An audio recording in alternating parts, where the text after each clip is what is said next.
Cette neuvaine que nous vivons tous ces jours jusqu'à la fête de Sainte Thérèse, jusqu'à demain, il est beau de penser qu'elle trouve là, dans ce passage que nous entendons de manière cursive, parce que nous en sommes rendus là, son fondement.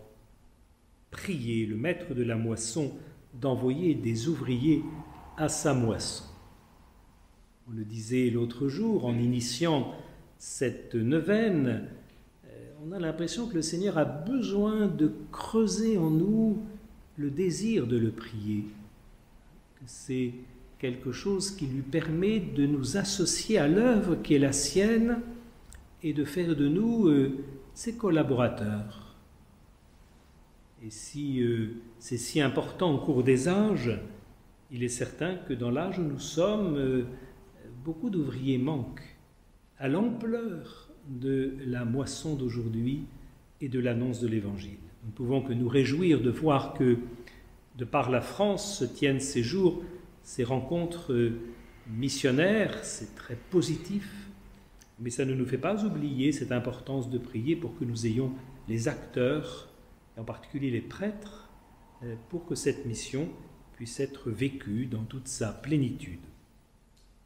À cette neuvaine, nous avons ajouté ce petit itinéraire spirituel que les sœurs nous offrent, m'offrent de creuser, et je vous en remercie beaucoup, mes sœurs, sur les pas de Thérèse à travers cette maison, à travers donc les peintures que nous avons commentées. Mais aujourd'hui, ce n'est pas une peinture à laquelle nous allons faire allusion, c'est tout simplement par cette photo à cette chambre de Marie et de Pauline, qui est à 2 pas d'ici, dans le couloir, sur la droite. On pense souvent à cette chambre, que vous avez peut-être eu le temps de voir, pèlerin de passage, parce que là, la famille Martin se réunissait devant la Vierge du Sourire pour prier en famille, matin et soir. Mais il y a beaucoup d'autres raisons qui nous font nous souvenir des uns et des autres, et surtout de Thérèse, et en particulier dans cette chambre. Marie nous raconte dans sa correspondance, moins connue que celle de la maman, quand Thérèse n'avait que 3 ans, elle voulut suivre Céline.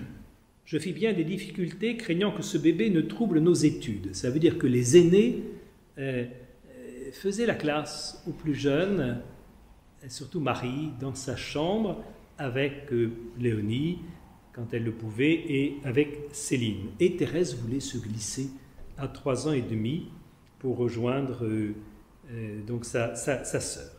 Elle était si sage, si mignonne que je ne puis lui refuser. Elle venait donc s'installer dans ma chambre auprès de Céline et ne bougeait pas du tout le temps que durait la leçon. Je lui donnais des perles à enfiler et quelques chiffons à coudre. Pourvu qu'elle soit avec Céline, elle était à son bonheur. Quelquefois, son aiguille se défilait et elle essayait en vain de la renfiler. Elle était bien trop petite pour une opération si difficile. Mais elle n'osait rien demander de peur qu'une autre fois, on ne lui ouvre pas la porte. Alors de grosses larmes tombaient sur ses joues, mais elle ne levait pas les yeux, craignant que je m'en aperçoive. Je m'en apercevais cependant, je renfilais l'aiguille, alors un sourire d'ange venait illuminer son doux visage. Quel chérubin, non? Je ne puis dire combien j'aimais ma petite Thérèse. Marie était vraiment très, très attachée à sa petite sœur. C'était la marraine d'ailleurs de Thérèse. Un jour, je la trouve à la porte de ma chambre, donc dans le fond du couloir. Elle avait devancé l'heure de la leçon. Je fis semblant de ne pouvoir ouvrir la porte. Alors, pour témoigner son chagrin profond, elle se coucha par terre, à mon grand étonnement, sans dire un seul mot, sans jeter un cri. 2 ou 3 fois, en pareille circonstance, elle eut recours à ce grand moyen pour exprimer sa douleur.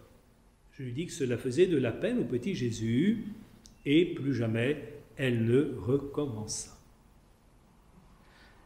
Voilà un petit trait de l'enfance de Thérèse dans le fond du couloir qui est ici devant la porte de la chambre de Pauline et de Marie, dont on peut peut-être tirer 2 ou 3 choses. C'est bien sûr l'extrême sensibilité et délicatesse que Thérèse pouvait avoir d'avoir fait de la peine aux autres et combien elle était triste de pouvoir en faire à Jésus.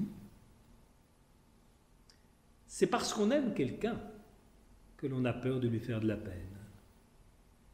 Si Jésus n'avait pas eu une telle présence dans son cœur et dans le cœur de ses sœurs, ça aurait résisté, comme d'ailleurs ça a résisté dans le cœur de Céline, le jour où Céline, là, allant un peu plus loin sur la porte qui donne sur le trottoir, elle avait vu une petite fille passer, elle était avec une de ses amies, soignée sans doute l'une et l'autre dans leur tenue, tandis que la petite était certainement une personne très humble, très pauvre, qui n'était pas aussi bien habillée que les petites Martins. Et alors la petite avait eu un regard un peu sévère, qui avait gêné Céline, et elle lui a dit « Va-t'en, toi, va-t'en ». Ce que fit la petite, non sans lui avoir fait une belle gifle dont elle se souvenait encore le soir. Si bien que le soir, elle dit à sa maman « Maman, je n'aime pas les pauvres. » Comment tu n'aimes pas les pauvres? Mais Jésus ne va pas être content. Peut-être. Jésus c'est le maître, mais moi je suis la maîtresse. Et elle est montée se coucher, elle avait 4 ans à l'époque, fâchée. Et puis au matin, elle est descendue avec un petit bouquet de fleurs. Elle a dit à sa maman, j'ai un cadeau. Ce matin, j'aime bien les pauvres. Et Céline, dans la lettre, dit, elle avait réfléchi, et ayant quitté la colère de la veille, le matin, par amour du Christ, et aussi par compréhension sans doute, elle pouvait reconnaître que, voilà, elle avait accueilli ce projet de Dieu, que nous portions cette attention les uns aux autres, et surtout aux plus fragiles, aux plus démunis. Voilà ces traits, ces petits traits de l'enfance de Thérèse, de Céline. Elles avaient 4 ans de différence, mais elles étaient comme les 2 petites poules dont elles parlaient tellement elles s'entendaient bien. Et plus Thérèse grandit, plus elle dit « Je ne sentais plus la différence d'âge avec ma sœur, avec Céline. » Elles se sentaient extrêmement proches, les 2 sœurs, malgré les 4 ans qui les séparaient. Elles étaient comme les 2 petites poules qui étaient là dans le jardin et que la nourrice de Thérèse avait offerte et qui ont tenu compagnie à Thérèse et à sa sœur. Il y avait un coq et une poule, pour tout dire. Voilà, des traits de l'enfance, mais qui montrent combien en nous, cette attention à essayer de ne pas faire de peine à Dieu peut avoir son impact et combien ça a pu en avoir pour Thérèse dans sa vie. C'est à cela que, aujourd'hui, non pas la parole, encore que si, mais ce petit parcours sur les pas de Thérèse dans la maison nous invite à être attentifs. Amen.